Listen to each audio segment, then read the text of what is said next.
നമസ്കാരം.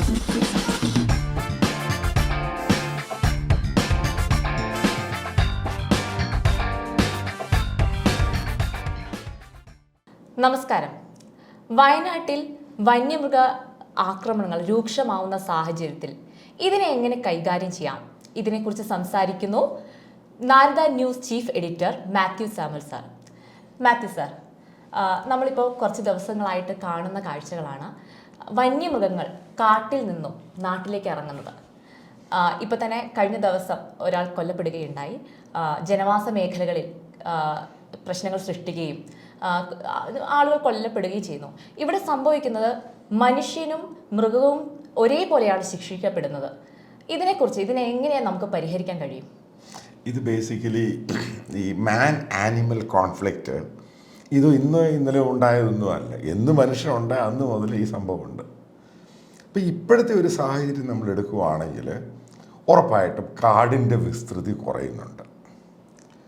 എന്നാൽ ഒരു 10-25 വർഷമായിട്ട് എൻവയറമെൻറ്റ് മിനിസ്ട്രിയും, കേന്ദ്രത്തിൻ്റെ എൻവയറമെൻറ്റ് മിനിസ്ട്രി, സ്റ്റേറ്റിൻ്റെ മിനിസ്ട്രിയും, പിന്നെ യുണൈറ്റഡ് നേഷൻ, അങ്ങനെ പല international forums, world wild life fund, അപ്പോൾ അവരുടെയൊക്കെ ശ്രമഫലമായിട്ട് ഈ പറയുന്ന വന്യമൃഗങ്ങളുടെ എണ്ണത്തിൽ വർധനയുണ്ടായിട്ടുണ്ട്.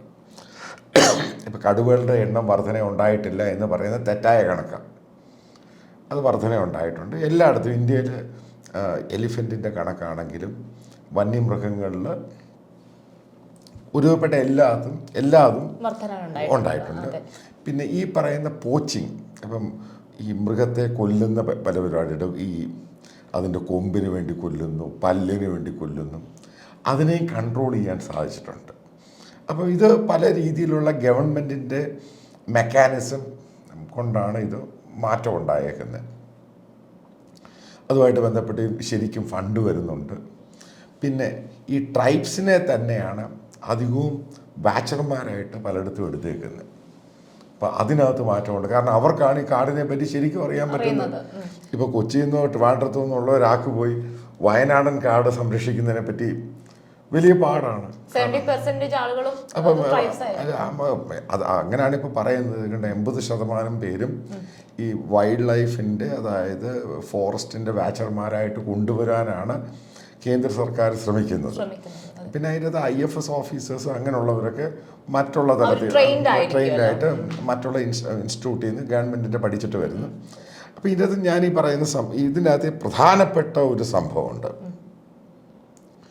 അതായത് ഈ ഗ്ലോബൽ വാർമിംഗ്, അതിനെപ്പറ്റി പറയുന്നു, അതൊരു ഘടകമാണെന്ന് പറയുന്നു.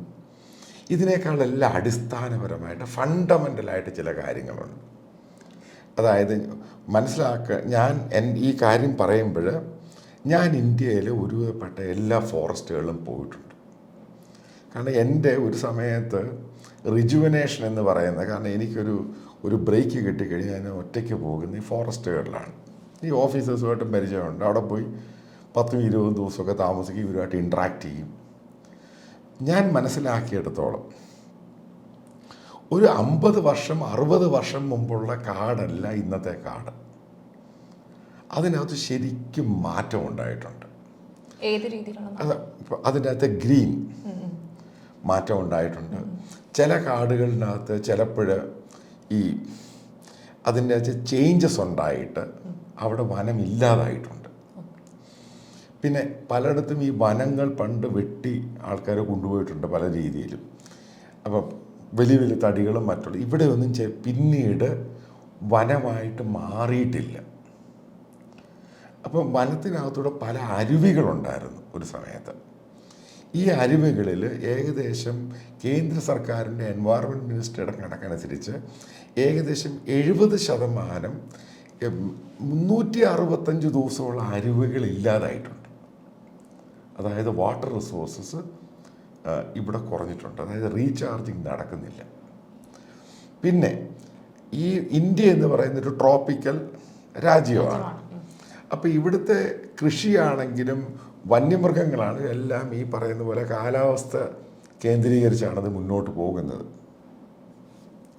ഇപ്പം നോർത്ത് ഇന്ത്യയിലെയും ഏറ്റവും വലിയ പാർക്കുകളിലൊന്നാണ്, നാഷണൽ പാർക്കിലൊന്നാണ് ജിം കോർബറ്റ് നാഷണൽ പാർക്ക്.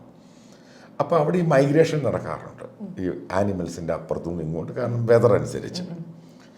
അപ്പോൾ ആ മൈഗ്രേഷൻ്റെ അകത്ത് വലിയ മാറ്റം ഉണ്ടായിട്ടുണ്ടെന്ന് സയൻറ്റിഫിക് റിപ്പോർട്ട് വന്നിട്ടുണ്ട്. അപ്പോൾ അവിടെ അതിൻ്റെ അകത്ത് ഈ ഈ ഈ ഹിമാലയത്തിൻ്റെ സൈഡിൽ നിന്നാണെങ്കിലും മറ്റുള്ള ഭാഗത്ത് അരുവികളുടെ ക്വാണ്ടിറ്റി ഓഫ് വാട്ടർ അതിൻ്റെ ഡിസ്ചാർജ് കുറഞ്ഞിട്ടുണ്ടെന്ന് അവർ തന്നെ പറയുന്നുണ്ട്. പക്ഷെ നമ്മൾ എന്തുകൊണ്ട് ഇവിടുത്തെ നമ്മൾ അതിലൂടെ ഞാൻ വരുന്നത്. അപ്പം ഇങ്ങനെ മാറ്റങ്ങൾ ഉണ്ടായ സമയത്ത് അതിനനുസരിച്ചൊരു സയൻറ്റിഫിക് സ്റ്റഡി അനുസരിച്ച് എന്ത് മാറ്റങ്ങളാണ് ഇവിടെ ഉണ്ടാകേണ്ടത്. ഇത് ഈ മാൻ ആനിമൽ കോൺഫ്ലിക്റ്റ് കേരളത്തിൽ മാത്രമൊന്നുമല്ല, ഇന്ത്യയിൽ എല്ലായിടത്തും ഉണ്ട്. അതായത് നമ്മളിപ്പം സിലിഗുഡി, വെസ്റ്റ് ബംഗാൾ ആ ഭാഗത്ത് പോവുകയാണെങ്കിൽ അവിടെ ഭയങ്കരം, ഡാർജിലിങ്ങിൻ്റെ മേപ്പോട്ട് കയറുന്നതിൻ്റെ ആ ഭാഗം മുഴുവൻ ഇത് മാത്രമേ ഉള്ളൂ. അവിടെ ദിവസവും ഇഷ്യൂ ആണ്, ചവിട്ടി കൊല്ലുന്നു, ട്രെയിൻ കയറി കൊല്ലുന്നു, സ്ഥിര ഇഷ്യൂ ആണ് അവിടെ. അതേപോലെ തന്നെ ഛത്തീസ്ഗഡിൻ്റെ കോർബ എന്ന് പറഞ്ഞൊരു ഭാഗമുണ്ട്, അത് ഈ ഒറീസയുമായിട്ട് ചേർന്ന് കിടക്കുന്നൊരു ഭാഗം.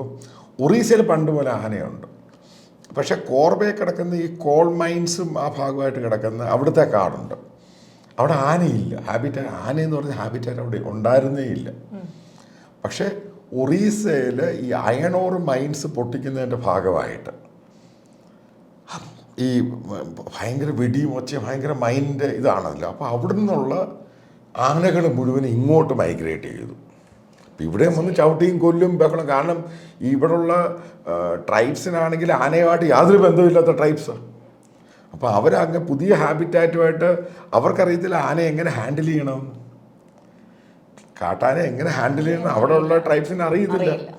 അപ്പോൾ ഈ ആനകളെല്ലാം കൂടി ഇങ്ങോട്ട് കയറി. അപ്പോൾ ഇവിടെ വരുന്നു, പുതിയ ഹാബിറ്റാറ്റിൽ വരുന്നു, അവിടെ ഭയങ്കര പ്രശ്നമായിരുന്നു.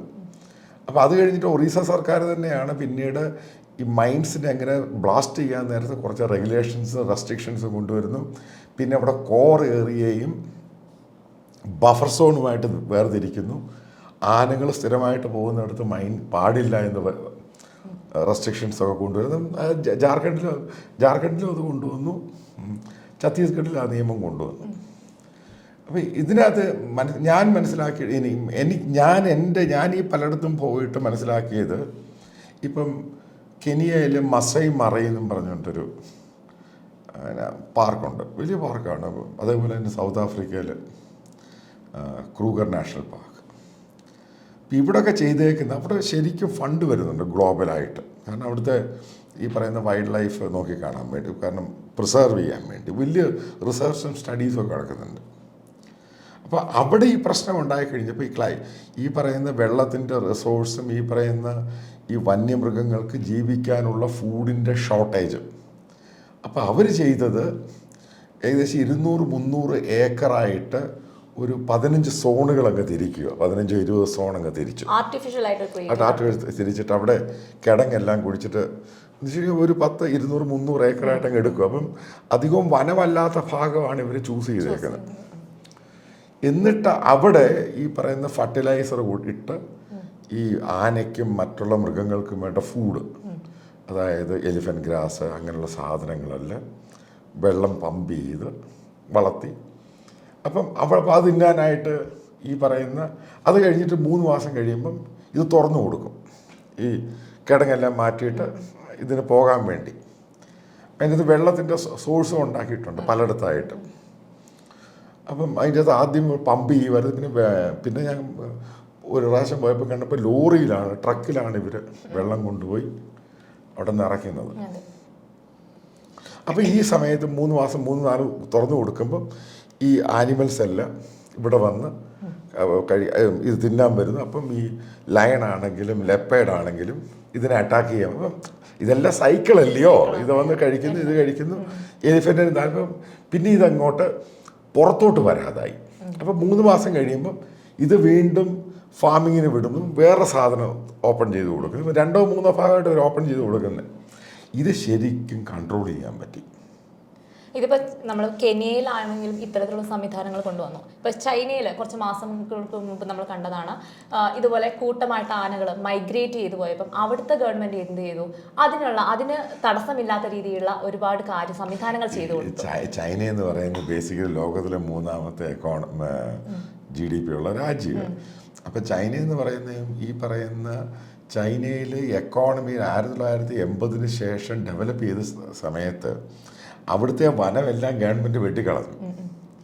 അവസാനം അവിടെ ആനിമൽസിൻ്റെ എണ്ണം കുറഞ്ഞു.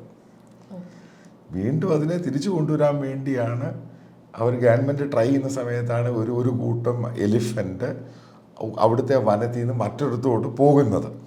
അത് ഈ പോകുന്ന വഴി മുഴുവൻ ഓരോ ഡ്രോൺസൊക്കെ വെച്ച് ഷൂട്ട് ചെയ്ത് ലോകത്തെ മുഴുവനെ കാണിച്ചു. അതൊരു എനിക്ക് തോന്നുന്നു അത് കൂട്ടം തെറ്റി അത് മൈഗ്രേറ്റ് ചെയ്യാൻ പോയി വീണ്ടും അത് തിരിച്ചവിടെ കയറി വന്നു. ഇതാണ് ഉണ്ടായത്. പക്ഷെ അവർക്ക് പ്രകോപനം കൊള്ളിപ്പിക്കാതിരിക്കാൻ വേണ്ടിയിട്ടുള്ള സംവിധാനങ്ങളാണ് ഗവൺമെന്റ് ചെയ്തു കൊടുത്തത്. അതെ, അത് ഇത് ബേസിക്കലി വെച്ച് കഴിഞ്ഞാൽ മനുഷ്യനും താമസിക്കണം, മൃഗങ്ങളും താമസിക്കണം. മൃഗങ്ങളില്ലെങ്കിൽ ഇവിടുത്തെ ഹാബിറ്റാറ്റ് ശരിയാവത്തില്ല. ഈ പറയുന്ന കടുവയില്ലെങ്കിൽ ഈ വനത്തിനകത്ത് മറ്റുള്ള മൃഗങ്ങളൊക്കെ കൂടും. അതിവിടുത്തെ ഗ്രാസ് എന്ന് പറയുന്ന സാധനം ഇല്ലാതായി പോകും. കാരണം ഈ പുല്ലും അതിനെ കൊന്നില്ലെങ്കിൽ പിന്നെ പുല്ലില്ലാതായി.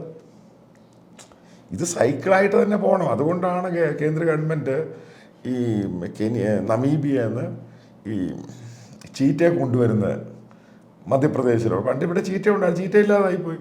ഇപ്പം റഷ്യയിൽ ചെയ്തത് എന്താ, പുടിൻ അവിടുത്തെ സൈബീരിയൻ കടുവകൾ നശിച്ചു പോകുന്നു. അതിന് വേണ്ടി സൈബീരിയൻ കടുവയെ കൊണ്ടുവന്ന് അതിനെ റീഹാബിലിറ്റേറ്റ് ചെയ്തു. ഇപ്പോൾ കൊണ്ടുവന്ന് കഴിയുമ്പോൾ അവരുടെ എണ്ണം കൂടി, അത് നാട്ടുകാരെ അറ്റാക്ക് ചെയ്യാൻ പോയി, അതവിടുത്തെ പ്രശ്നമായി. അപ്പം ഇതൊക്കെ ലോകത്ത് എല്ലായിടത്തും ഇത് ഉണ്ടാകുന്നുണ്ട്. ഇത് വയനാട് മാത്രം ഉണ്ടാകുന്ന സംഭവമൊന്നുമല്ല. ഇത് ലോകത്ത് എല്ലായിടത്തും ഉണ്ടാകുന്നുണ്ട്. പിന്നെ അത് ഇപ്പം കടുവയുടെ കാര്യം എടുക്കാം. 5 പേരെയാണ് കടുവ കഴിഞ്ഞ ഇത്രയും ദിവസമായിട്ട് കൊന്നേക്കുന്നത്. നമ്മൾ മനസ്സിലാക്കേണ്ട ഒരു സംഭവമുണ്ട് പ്രാഥമികമായിട്ട്. കടുവയുടെ ഏജ് എന്ന് പറഞ്ഞു കഴിഞ്ഞാൽ 12, 13, 14. 10 വയസ്സ് കഴിയുമ്പം മുതൽ കടുവയ്ക്ക് ഓരോ പ്രശ്നങ്ങളുണ്ടാകും. ഇതിന് പിന്നെ വേട്ടയാടാനും ഹണ്ട് ചെയ്യാനും പറ്റത്തില്ല. പിന്നെ ഇതിൻ്റെ കണ്ണിൻ്റെ കാഴ്ച പോകും. കടുവയുടെ ഈ ക്യാറ്റ് ഫാമിലിയുള്ള ഏറ്റവും വലിയ പ്രശ്നം ഇത്ര വയസ്സ് കഴിയുമ്പോൾ ഇതിൻ്റെ കണ്ണിൻ്റെ കാഴ്ചശക്തി കുറയും. ഇതിന് ഈ പറയുന്ന പോലെ അറ്റാക്ക് ചെയ്ത് അതിന് ആഹാരം കഴിക്കാൻ പറ്റാത്ത സ്ഥിതിയാവും. ഇത് ലോകത്തെല്ലായിടത്തും ഇവിടുത്തെ വയനാട്ടെ കടുവ മാത്രമൊന്നുമല്ല, ലോകത്തെല്ലാം ഇങ്ങനെ തന്നെയാണ്. ഈ പറയുന്ന ലെപ്പേഡിനും ഉണ്ടാകാറുണ്ട്, ഈ ടൈഗറിനുമുണ്ട്, ഈ ലയണിനും ഒക്കെയുള്ള പ്രശ്നമാണ് ഇത്. ആ സമയത്താണ് ഇതിന് ഹണ്ട് ചെയ്യാൻ പറ്റാതെ പിന്നെ ആഹാരമില്ല. അതുകൊണ്ടാണ് ഈസി പ്രേ ആണ് മനുഷ്യൻ. അതുകൊണ്ടാണ് ഇവൻ നാട്ടിലോട്ട് കയറി വരുന്നത്. ഇത് ഏറ്റവും നല്ല ആ സമയത്ത് ഫോറസ്റ്റ് ഒഫീഷ്യൽസ് ഇതിനെ പിടിച്ച് കൂട്ടി കൊണ്ടുവന്നിട്ട് ഒരു 3-4 ഏക്കർ എൻക്ലോഷറായിട്ട് അടിച്ചിട്ട് ഇതിനെ അവിടെ താമസിപ്പിക്കുന്നതാണ് നല്ലത്. അതാണ് ലോകത്തെല്ലായിടത്തും ചെയ്യുന്നത്. അതായത് കെനിയയിലാണെങ്കിലും ഈ പറയുന്ന നാഷണൽ പാർക്കുകളിലൊക്കെ. അല്ല, വേറെ വഴിയില്ല. ഇത് നാട്ടിൽ പിന്നെ ഇതിന് ജീവിക്കണ്ടായോ? അപ്പോൾ ഇത് പിന്നെ ഒരു 2-3 വർഷം കൂടെ ജീവിക്കത്തുള്ളൂ ഇത്. അതാണ്. അതേപോലെ തന്നെ ഈ ഡൊമസ്റ്റിക്കേറ്റഡ് ആയിക്കഴിഞ്ഞാൽ ഈ എലിഫൻ്റ് നാട്ടിലിറങ്ങിക്കഴിഞ്ഞാൽ പിന്നീട് ഒറ്റ വഴിയുള്ളൂ, ഇതിനെ പിടിച്ച് പിന്നെ ഈ മയക്ക് വെടി വെച്ചിട്ട് അവിടെ നിന്നൊരു ഇത് കർണാടകയുടെ ആനയാന്ന് പറഞ്ഞ് അങ്ങോട്ട് കൂടി തള്ളുക. ഇത് വീണ്ടും തിരിച്ചു വരും. ഡൊമസ്റ്റിക്കേറ്റഡ് ആയിക്കഴിഞ്ഞാൽ ഇത് ജനങ്ങളുമായിട്ട് ഇടപഴകുന്ന രീതിയിലോട്ട് ഇവൻ പോയി കഴിഞ്ഞാൽ ഒറ്റ വഴി എന്ന് പറയുന്നത് ഇതിനെ പിന്നീട് ഇത് കൂട്ടിക്കൊണ്ടുവന്നിട്ട് ഇതിനെ കുങ്കിയാനയാക്കുകയോ ഉള്ള പരിപാടിയെ നടക്കുകയുള്ളൂ. ഇത് മനുഷ്യനൊന്നുമല്ല പറഞ്ഞാൽ മനസ്സിലാക്കാനിത്. ഇതാണ് ലോകത്തെല്ലാം സയൻറ്റിഫിക്കലി ചെയ്യുന്നത്. ഇപ്പോൾ ആഫ്രിക്കയിൽ എല്ലായിടത്തും ഇതാണ് ചെയ്യുന്നത്. അല്ല, വേറെ വഴിയില്ല. ഇതിനകത്ത് കോടതി കയറി ഇടപെടുന്നു. ആനപ്രേമികൾ കയറി. ഈ ആനപ്രേമികളും കോടതി ഇടപെട്ടതിൻ്റെ ആ പേരിലാണ് മറ്റേ ആ തണ്ണീർ കൊമ്പൻ എന്ന് പറഞ്ഞ ആ സാധനത്തെ അത് രാവിലെ തന്നെ അത് ഗവൺമെൻറ് ടു ഗവൺമെൻറ്റായി. കേരള ഫോറസ്റ്റ് കർണാടകയായിട്ട് സംസാരിക്കുന്നു, ഞങ്ങൾ ഇതിനെ തരട്ടെ. അവരാലോചിക്കുന്നു. ഇതിൻ്റെ ആവശ്യമൊന്നുമില്ല.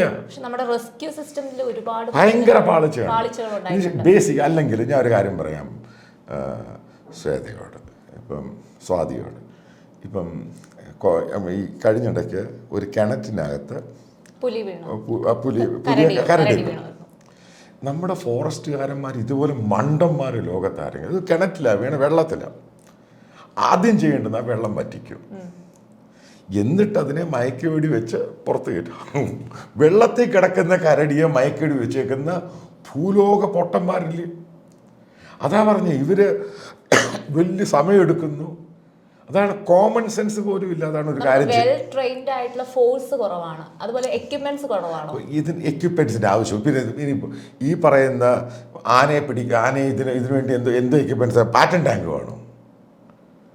ഇതിൻ്റെ അകത്ത് ആവശ്യം എന്ന് പറഞ്ഞാൽ കേരള ഫോറസ്റ്റിനകത്ത് വാച്ചർമാരായിട്ട് 80% ഈ പറയുന്ന ട്രൈബ്സിനെ മാത്രം എടുത്താൽ മതി. അവർക്ക് ഈ വനം അറിയാം, അവർക്ക് ശരിക്കും അറിയാം ആനയെ എങ്ങനെ ടാക്കിൾ ചെയ്യണം. എന്നെ കൊണ്ട് പറ്റത്തൊന്നുമില്ല ആനയെ ടാക്കിൾ ചെയ്യാൻ. അവർക്കറിയാം ആന ഏത് രീതിയിലുള്ള ശബ്ദം ഉണ്ടാക്കണം, എങ്ങനെ ആനയെ ഓടിക്കാൻ അവർക്കറിയാവുന്നതിൻ്റെ അത്ര ആർക്കും. കാരണം അവർ ഈ വനത്തിൻ്റെ പുത്രന്മാരാണ് ഈ ട്രൈബ്സ് എന്ന് പറയുന്നത്. അവർക്ക് കൊടുക്കേണ്ട ജോലിയാണ് വനം സംരക്ഷിക്കാൻ. ഇതാണ് പരമപ്രധാനം. പിന്നെ മറ്റൊന്ന്, ഇതുമായിട്ട് ബന്ധപ്പെട്ട് മാനന്തവാടിക്കകത്ത് ആന കയറി. ഡേ ടൈമിലാണ്, ഡേ ലൈറ്റാണ്. അപ്പോൾ ആ ഒരു സമയത്ത് അതിരാവിലെ കയറി ആനയെ വെടിവെക്കാൻ തീരുമാനിക്കുന്ന ഉച്ച കഴിഞ്ഞ് വൈകുന്നേരം. അതല്ല എടുക്കേണ്ടത്. ഈ മനുഷ്യനുള്ള പോലെ ഡീഹൈഡ്രേഷൻ ആനയ്ക്കും ഉണ്ട്. കാരണം ഒന്നാമത് സമ്മറാണ്, ചൂടടിക്കും, ആനയ്ക്ക് എപ്പോഴും തണുപ്പ് കിട്ടിക്കൊണ്ടിരിക്കണം. അപ്പം ഇങ്ങനെയുള്ള കാര്യങ്ങളൊക്കെ മുന്നിൽ വെച്ചിട്ട് ഒപ്പോഴേ മയക്കുവെടി വെക്കുന്നു, ഇതിനെ കൊണ്ടുവന്ന് കൂട്ടിലാക്കുന്നു, അത്ര മാത്രമേ ഉള്ളൂ. ഇത് വലിയ സംഭവമായിട്ട്, വലിയ ലൈവായിട്ട്, വലിയ ഇവൻ്റായിട്ട് അങ്ങ് കൊണ്ടു കടന്നു. അവസാനം ജനങ്ങൾ മുഴുവനും കൂവുന്നു. ഇത് അപ്പം ഈ തണ്ണീർമത്തൻ്റെ എൻ്റെ പോസ്റ്റ്മോർട്ടത്തിൻ്റെ അകത്ത് പെലറ്റ്സ് ഉണ്ട് ഇഷ്ടം പോലെ. ആൾക്കാർ എന്നോട് രാവിലെ പറഞ്ഞില്ലേ സ്വാതി, അതൊക്കെ ഒരു കാരണവശാലും പബ്ലിക്കുമായിട്ട് ആനയെ ഇൻട്രാക്ട് ചെയ്യിപ്പിക്കരുത്. അത്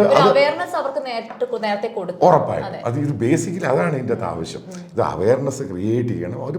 ഇത് മനസ്സിലാക്കേണ്ട മലയാളികൾക്ക് ആനയെപ്പറ്റി അറിയാം. ശരിക്കും ആന കഥകൾ ഏറ്റവും കൂടുതൽ വായിക്കുകയും എടുക്കുകയും പഠിക്കുകയൊക്കെ ചെയ്യുന്നത് മലയാളികൾ തന്നെ. അവർ ഉത്സവങ്ങൾക്ക് ആനയുണ്ട്, എല്ലായിടത്തും ആനയുണ്ട്. പക്ഷേ ഒരു വൈൽഡ് ആന എന്ന് പറയുന്നത് എപ്പോഴാണിത് പ്രകോപനമാകുന്നത്? അല്ലെങ്കിൽ ആലോചിച്ച് നോക്കിയിട്ടുണ്ടോ, ഈ 40 ഡിഗ്രി ചൂടിനകത്ത് ഇവിടുത്തെ ഉത്സവത്തിനകത്ത് ആനയൊക്കെ എഴുന്നള്ളിക്കുമ്പോൾ അതിൻ്റെ അടുത്ത് കൊണ്ടുപോയി വലിയ കതിനാവെടി വെക്കുന്നത് എന്തോ ക്രൂരതയെ കാണിക്കുന്നത്. അതിനോടൊന്നും ആർക്കും പ്രശ്നമൊന്നുമില്ല. പക്ഷെ ഞാനീ പറയുന്ന എൻ്റെ അഭിപ്രായത്തെ ആ വന്യമൃഗമായിട്ട് തന്നെ കാണണം. ഈ ഉത്സവങ്ങളിലും അതുപോലെ ഉറപ്പായിട്ടും ഉത്സവങ്ങളിലും പെരുന്നാളുകളിലൊന്നും ഒരു കാരണവശാൽ ആനയുടെ ഈ ഇത് ഗുരുവായൂർ അമ്പലമായിട്ട് ബന്ധപ്പെട്ട് അതിൻ്റെ അകത്ത് ആനയെ അടിക്കുന്ന അടി കണ്ടു, മറ്റേ ആ ഇരുമ്പ് വടി വെച്ച്, ക്രൂരതയല്ലയോ. അപ്പം അതൊന്നും ഒരിക്കലും ചെയ്യാൻ പാടില്ല.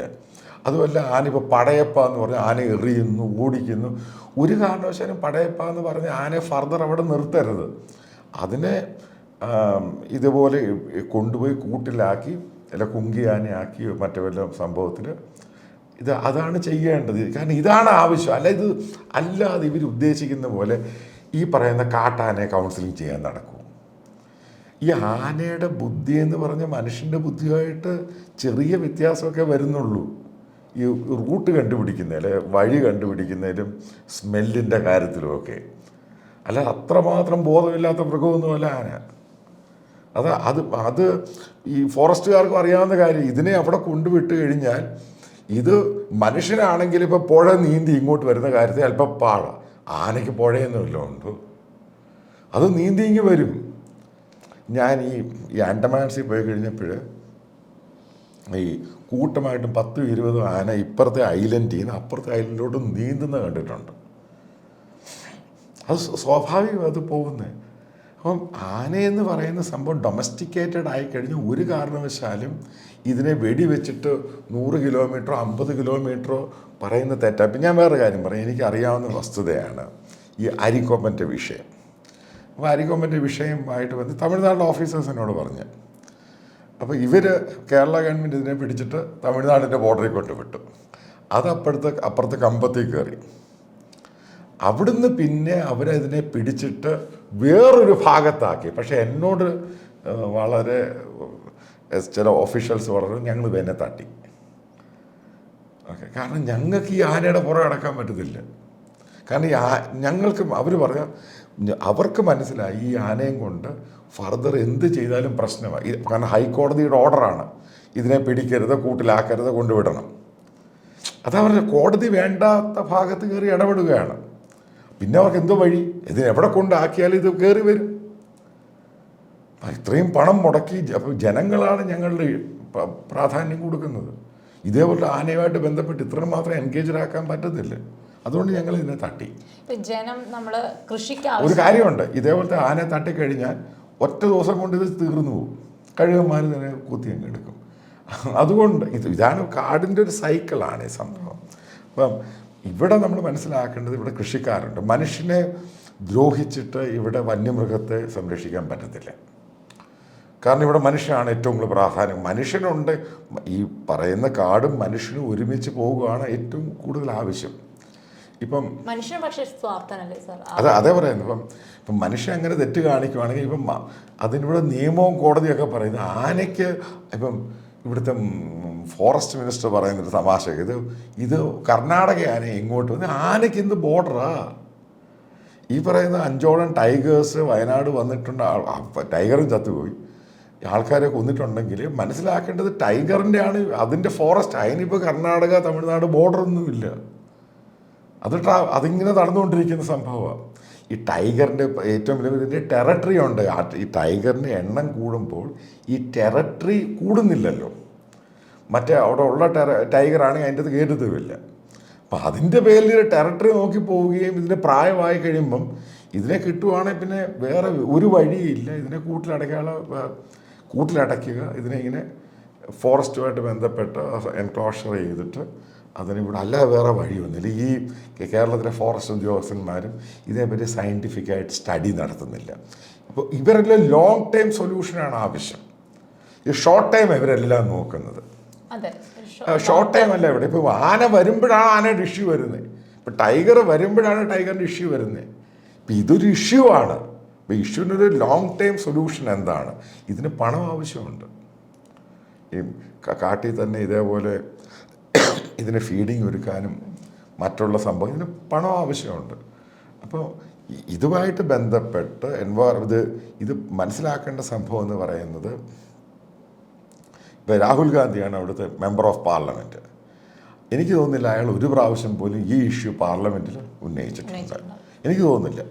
കാരണം അതുവഴിയുള്ള രാത്രി സഞ്ചാരം പോലും നടന്നിട്ടില്ല. അപ്പം മനസ്സിലാക്കേണ്ടത് ഇതൊരു സ്റ്റേറ്റിൻ്റെ ഇഷ്യൂ ആണ്. ഇത് ജനങ്ങളെ ഡയറക്റ്റായിട്ട് ബാധിക്കുന്ന ഇഷ്യൂ. അവൻ്റെ കൃഷിയെ ബാധിക്കുന്നുണ്ട്, അവൻ്റെ ജീവനെ ബാധിക്കുന്നുണ്ട്, അവൻ്റെ ഡേ ടു ഡേ ലൈഫിനെ ബാധിക്കുന്നുണ്ട്, അവൻ്റെ പിള്ളേർ സ്കൂളിൽ പോകുന്നത് ബാധിക്കുന്നുണ്ട്, ഈ പറയുന്ന വന്യമൃഗങ്ങളെ ബാധിക്കുന്നു, നിസ്സഹായ അത് ബാധിക്കുന്നുണ്ട്. ഇതിനൊരു ലോങ് ടൈം സൊല്യൂഷൻ ഉണ്ടാക്കിയിട്ട് അത് പ്രോപ്പറായിട്ട് ഇംപ്ലിമെൻറ്റ് ചെയ്യുക. അതാണ് ഗവൺമെൻറ് ചെയ്യേണ്ട അടിയന്തരമായ പ്രാധാന്യമുള്ള വസ്തുത.